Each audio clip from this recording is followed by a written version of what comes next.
In the quiet coastal town of Tirupati in Kerala, there stood a graveyard so ancient that even the oldest residents spoke its name with caution. It was called Sultan Graveyard, famous for its eerie legends, wandering spirits, and a curse that seemed older than the town itself. People believed that after midnight, the graveyard came alive with supernatural forces that no human eye should ever witness. Three inseparable friends, Billy, Lucy, and Rohit, were fascinated by mysteries. They loved exploring forgotten places, and nothing thrilled them more than solving secrets buried in silence. On one cool, moonlit night, as the sky shimmered silver and the wind rustled through the coconut trees, the trio stood at the boundary wall of Sultan Graveyard. Billy switched on his flashlight. Lucy scanned the shadows. Rohit stared through the rusted iron gate, trying to control the mix of fear and excitement boiling inside him. Suddenly, a chilling whisper swept across the graveyard. It was faint, yet unmistakably human-like, someone calling from deep underground. "What? What was that?"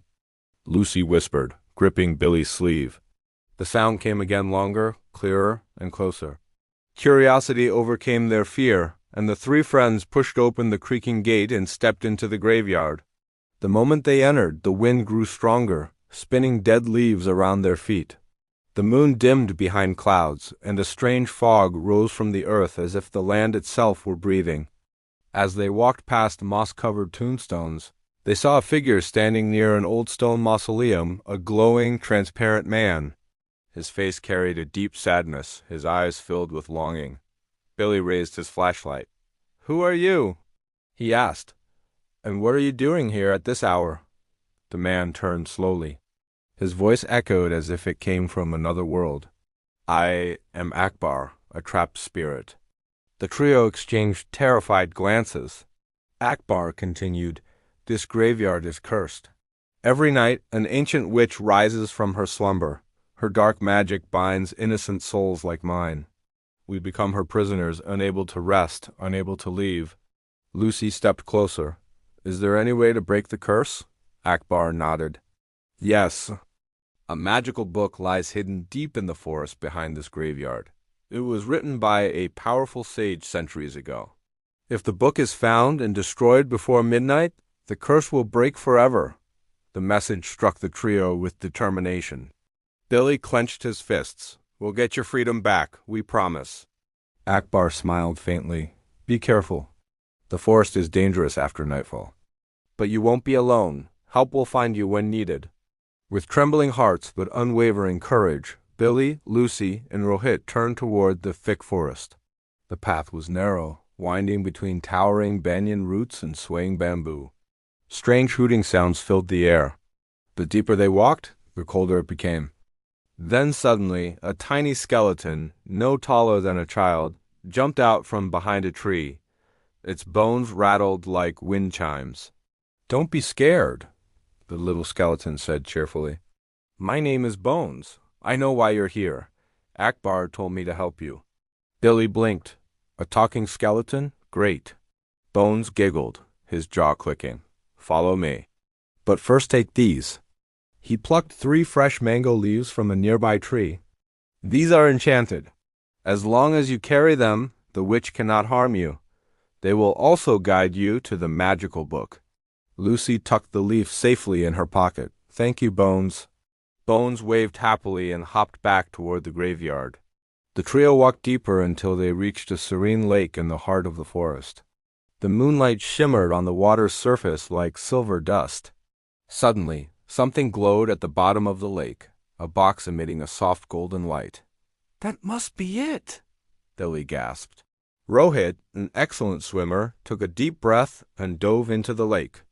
The cold water wrapped around him like icy fingers.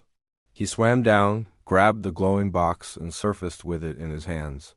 The friends placed the enchanted mango leaf on the lid. Instantly, the box clicked open. A burst of blue light shone upward, and inside lay a shimmering magical book, covered in ancient symbols. "We found it," Lucy whispered, awestruck. But time was running out. Midnight was near. They ran back toward the graveyard, branches scratching their arms, leaves crunching beneath their feet. When they reached the cemetery, The sky had turned pitch black, and the ground trembled. The witch had awakened. She rose from a swirling vortex of fire and smoke, a tall, shadowy figure with glowing red eyes and hair like snakes. Her voice cracked the silence. "You dare steal my book?" The witch hurled a wave of dark magic toward the trio. But the enchanted mango leaves glowed, creating a protective shield around them. The attack dissolved like dust. Billy opened the magical book. A blinding golden light spilled out, illuminating every gravestone. Lucy and Rohit joined him, and together they recited the ancient spell inscribed inside. The earth shook violently. The witch screamed in fury as her powers weakened. "No, stop!" But the spell was stronger. As they finished reading, the witch's body began to dissolve. Her shadowy form crumbled into sparks of red light before turning into ashes that scattered across the graveyard. A bright wave of energy swept through the cemetery. Every trapped soul, including Akbar, appeared around them, glowing peacefully. "Thank you," Akbar said with tears in his eyes. "You have freed us." The spirits slowly faded into the sky as dawn approached. The graveyard, once cursed and haunted, now stood silent and peaceful. Billy, Lucy, and Rohit looked at each other, exhausted but triumphant. They had faced fear, broken an ancient curse, and restored peace to Sultan Graveyard. And as the sun rose above the palm trees, they walked home, knowing this night would forever remain their most unforgettable adventure. Thanks for watching, and don't forget to subscribe for more amazing stories.